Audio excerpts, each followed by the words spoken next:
situasi nyatanya di kelas itu bagaimana, dikaitkan dengan visi sekolah dengan visi guru penggerak di sini, apakah keterkaitannya, apakah mendukung visi sekolah, apa yang telah disusun visi guru penggeraknya di sini.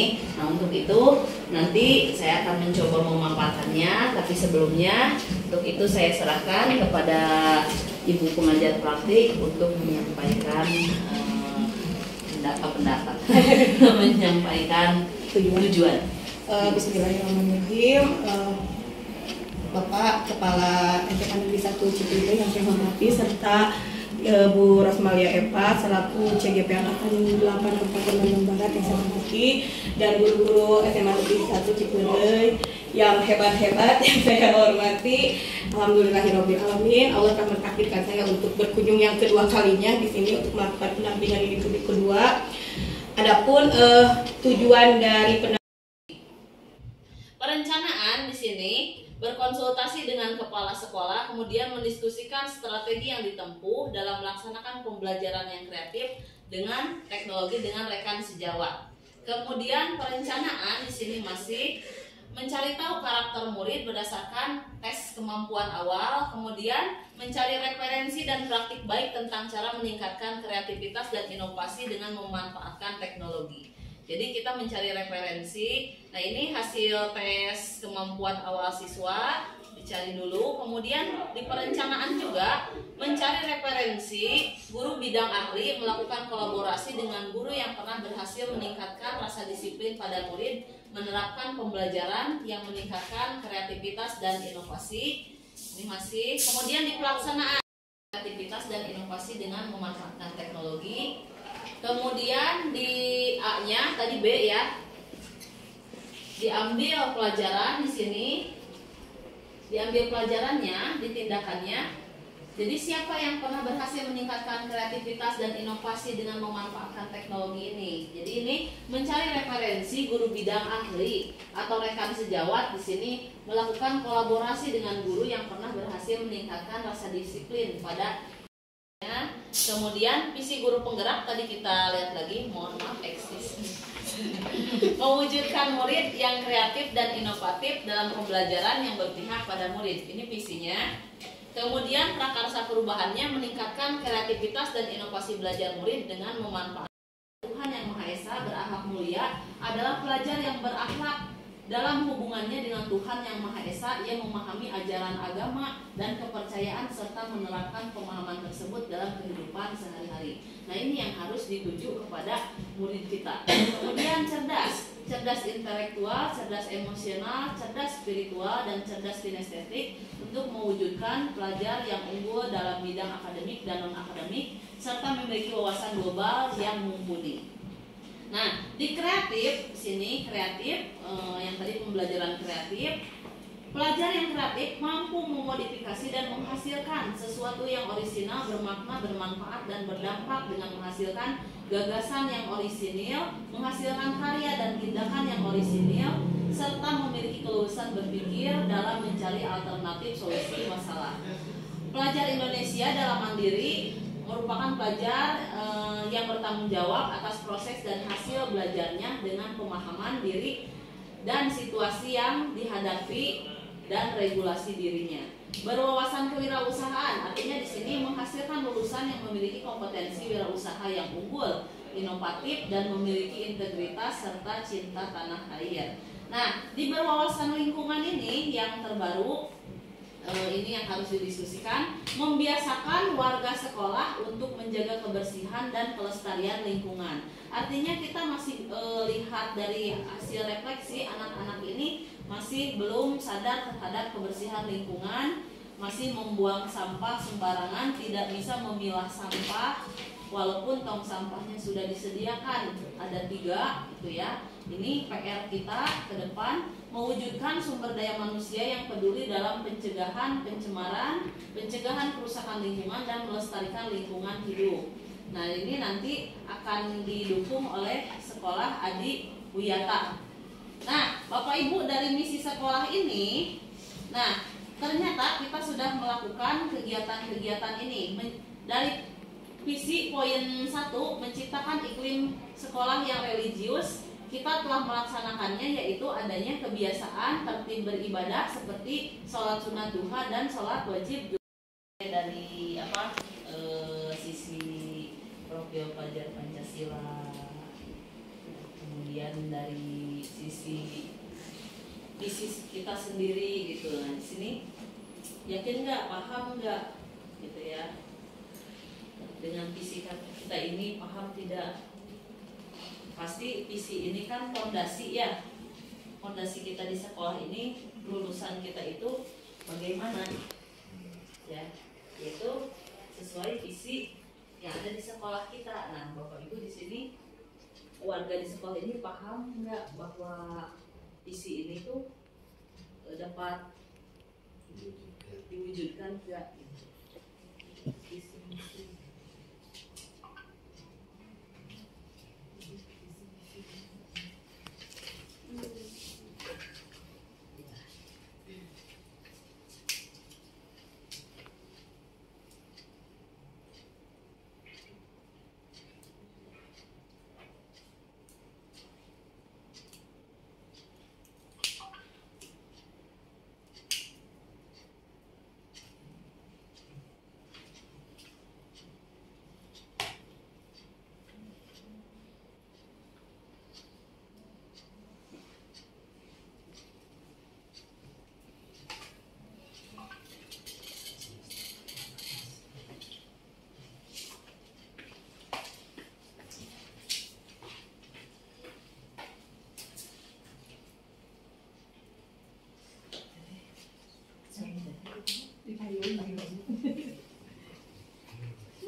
Pendidikan sangat penting bagi masa depan siswa. Visi dan misi sekolah sebagai jembatan untuk menggapai cita-cita. Adanya kolaborasi dengan semua warga sekolah sangat penting untuk mewujudkan visi misi sekolah. Jadi adanya kolaborasi itu penting gitu ya. Oke, baik. 4 lagi ya.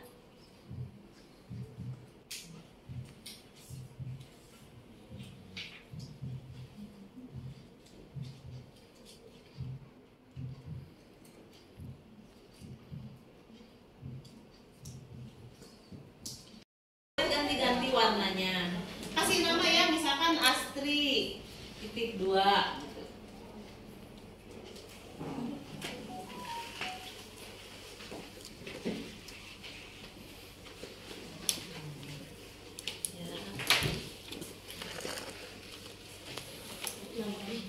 Ya.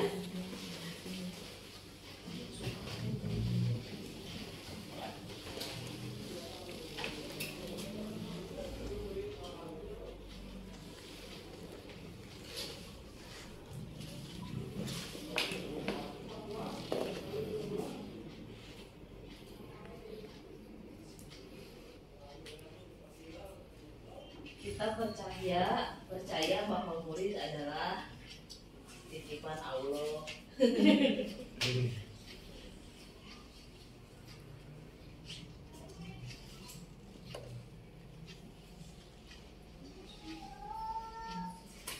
Ya.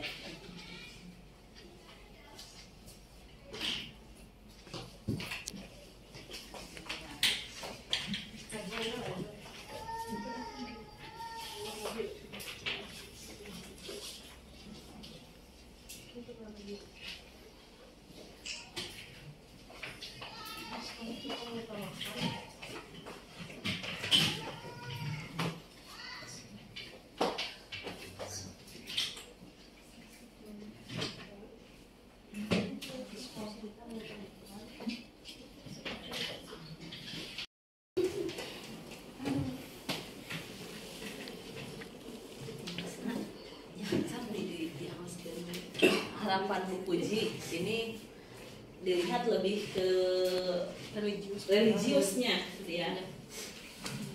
Assalamualaikum warahmatullahi wabarakatuh. Waalaikumsalam. Dan ibu pengajar praktik dan teman-teman sekalian, saya akan membacakan apa yang tadi saya tuliskan. Yang pertama, kita memimpikan murid yang seperti apa. Tadi saya mengungkapkan bahwa saya ingin kalau murid itu apa ya, karena kan dia datang ke sekolah itu untuk belajar ya, itu pasti yang berangkat dari rumah dia pasti ingin belajar. Nah, bagaimana dengan keyakinannya belajar seperti itu di sekolah? Dia menemukan beberapa mata pelajaran, beberapa ilmu, dan dari semua pelajaran yang dia pelajari, intinya dia harus mencintai ilmu yang dia pelajari. Artinya, walaupun anak tidak suka dengan pelajaran ini, mungkin ya misalnya dengan pelajaran salah satu pelajaran, mata pelajaran misalkan yang dia tidak sukai, tapi bagaimana dia bisa menghargai ilmu itu. Yang mencintai itu salah satu bentuknya adalah menghargai. Jadi misalnya dia tidak suka matematika, tapi bukan berarti dia harus menyepelekan ilmu matematika. Saya menghargai ilmu matematika sehingga mereka muncul untuk mencintai ilmu tersebut. Kemudian murid sadar tentang pentingnya belajar. Tadi ya, ketika dia datang ke sekolah pun itu sudah harus disadari dari rumah bahwa dia ke sekolah itu untuk belajar. Kemudian murid senang hadir ke sekolah. Nah, ini bekal modal awam, mereka bisa kreatif, bisa inovatif ya, kalau mereka senang dulu datang ke sekolah tanpa ada beban pikiran, tanpa ada karena saya beberapa kali menangani siswa yang memang untuk datang ke sekolah saja mereka sangat tertekan ya. Jadi kalau saya melihat bagaimana ya caranya supaya anak mau dulu dan senang dulu hadir ke sekolah. Kemudian murid sadar akan kewajibannya menuntut ilmu. Jelas karena ini kita sebagai seorang muslim merupakan salah satu kewajiban setelah sholat adalah menuntut ilmu. Kemudian di sekolah kita mengutamakan hal apa? Nah, yang saya lihat, yang saya pantau, yang saya rasakan juga bahwa di sekolah ini kita lebih mengedepankan kegiatan-kegiatan yang bersifat pembinaan kepada akhlak siswa. Jadi kalau saya lihat motivasi duha itu sangat apresiasi sekali, karena untuk zaman sekarang gitu ya, jangankan di sekolah-sekolah umum, di sekolah-sekolah yang notabene berbasis Islam atau agama saja itu mungkin sudah sangat jarang gitu ya. Nah, di sini saya melihat bahwa terutama Bapak Kepala mungkin ya mengadakan kegiatan-kegiatan pembinaan itu secara intens dan rutin gitu ya. Dan itu walaupun saya lihat beberapa siswa mungkin agak terpaksa, agak berat, tapi secara pelan-pelan itu akan tertanam di dalam diri anak, dan nyapira kuping lah saya menempel di dirinya gitu ya pikirannya. Kemudian di sekolah kita juga mengutamakan sholat sunnah duha dan zuhur bersama. Ini kalau saya lihat lebih diutamakan dibandingkan dengan ya misalkan kalau saya lihat kemarin ada Bapak Kasek yang pernah saya dengar bahwa walaupun tidak ada KBM, tapi kalau sholat zuhur itu harus tetap dilaksanakan. Sholat duha juga tetap harus dilaksanakan walaupun tidak ada KBM secara formal. Kemudian murid di sekolah kita sadar betul bahwa di sekolah mereka diajak untuk selalu mendirikan sholat tadi ya. Jadi kalau pernah saya dengar anak-anak berceloteh ya, sholat deh di duha, ceritanya duha ge berat gitu ya, apalagi kalau sholat duha. Jadi ya saya yakin mereka juga sadar sebetulnya kita sekolah atau kita sholat sih gitu ya. Kadang pernah gitu lihat anak yang memang secara terpaksa gitu ya merasa masih dititah wae sholat di sekolah mah gitu ya. Jadi sadar bahwa mereka itu disuruh untuk mendirikan sholat gitu ya. Kemudian sekolah hendak membentuk karakter mereka jadi lebih baik. Jelas ya kalau sholat mereka sudah sudah sadar bahwa itu kewajiban, karena dengan sholat itu bisa mencegah perbuatan keji dan mungkar. Sudah apa ya? Ya lamun anu bangor teh meureunna lamun ku sholat mah mau brutal teh gitu ya. Karena mereka punya filter gitu ya. Oh nyanya tadi tidak sholat meureun tadina bade mabal, ada hidayah lah sedikit walaupun sedikit gitu ya, diajak mabal mungkin akan tidak jadi gitu ya karena sholat. Jadi karakter mereka itu dengan sholat itu apa ya? Ya walaupun mereka juga tidak sadar sebetulnya, tapi apa ya? Mereka mungkin akan kenapa ya saya mah naonnya diajak ku batur baung teh jadi nggak mau. Sebetulnya itu mungkin efek dia sholat duha mungkin ya, sholat zuhur. Mereka mungkin sebetulnya tidak sadar. Kemudian guru yang menyenangkan mempengaruhi motivasi belajar ini ya, mereka sangat sadar. Dan jadi kalau saya tanya pelajaran apa yang kalian suka, oh pelajaran ini, siapa gurunya, oh si ini, oh kalian suka ya sama gurunya, iya bu. Jadi itu tuh sangat berpengaruh gitu ya terhadap motivasi belajar mereka. Dan alangkah baiknya gitu kalau semua guru disukai oleh mereka gitu ya, bukan disukai maksudnya kita berusaha untuk bisa memberikan pelayanan terbaik kepada siswa, sehingga kalau suka dengan kita, suka dengan pelajarannya, lebih senang lagi dia mereka sekolah. Kita percaya bahwa murid adalah tadi ya, pribadi yang memiliki fitrah. Jelas bahwa mereka sebelum jadi SMA mungkin jadi bayi dulu ya, jadi anak kecil dulu. Intinya kalau manusia itu dia sudah memiliki fitrah. Fitrah itu kan berarti cenderung kepada kebenaran. Jadi kalau siswa yang nakal, siswa yang bangor gitu ya, siswa yang tidak disiplin, sebetulnya fitrahnya dia itu baik gitu ya, punya kecenderungan kepada kebaikan. Kalau kita tanya aja ya, kamu misalkan diberi 2 pilihan, mana yang baik dan benar, dia itu sebetulnya bisa menyebutkan, ya bu nular saya oh berarti ini mah nggak baik ya, iya bu. Sebetulnya bisa, cuman tahu gitu, karena mereka fitrahnya itu cenderung kepada kebaikan. Kemudian individu dengan potensi yang berbeda-beda punya potensinya masing-masing, dan ini tidak bisa kita apa ya paksakan kamu harus A. Jadi sekolah ini paham bahwa siswa dapat berkembang sesuai visi dan misi kepala. Visi sekolah dirumuskan secara bersama. Jelas ini tidak sepihak ya Bapak, karena sering berinteraksi dengan guru-guru juga untuk mewujudkan visi misi ini. Dan proses pendidikan tidak bisa mengenyampingkan visi dan misi. Artinya visi misi yang sudah tertuang yaitu jadi barometer, jadi apa ya, jadi alat ukur kita untuk melakukan proses pendidikan, dan visi misi harus diwujudkan. Mungkin sekian dari saya, mohon maaf bila ada kekurangan. Terima kasih Bu Puji ya, di sini super sekali ya Bu Puji, Bapak Ibu guru hebat juga semuanya di sini memiliki mimpi ya untuk murid kita ini ke arah yang lebih baik gitu ya. Dan lulusan-lulusan dari SMA Negeri 1 Cikondel ini menjadi pribadi yang sangat baik gitu ya. Tidak mungkin membentuk karakter murid betul dalam waktu 3 tahun, bahwa salah satu fondasi dasar itu yaitu keluarga. Kita mengajarkan kepada anak disiplin dan lain sebagainya itu awalnya dari keluarga. Kalau keluarganya ketika membiarkan anak tidak dididik gitu, ketika sama orang lain susah, apalagi orang tuanya. Banyak sekali kasus di SMA Negeri 1 Cikondel ini orang tua lebih mengalah kepada anak gitu ya. Nah ini jangan sampai seperti ini gitu ya. Kita harus bisa menuntunnya ke arah yang lebih baik yang dijabarkan dalam isi sekolah. Mungkin itu ya Ibu ya, udah ya yang sudah dipaparkan ya. Itu kan kesimpulannya ya. saja. Ya. Jadi Ibu Bapak bagaimana setuju dengan visi misi sekolah dan visi Ibu Eva yang barusan dipaparkan? Setuju. Ya. Selaras berarti ya? Ya, baik. Terima kasih Bapak Ibu atas perhatiannya. Terima kasih untuk kehadirannya di sini ya Bapak Ibu. Assalamualaikum warahmatullahi wabarakatuh. Waalaikumsalam warahmatullahi wabarakatuh. Boleh, Kak Salili.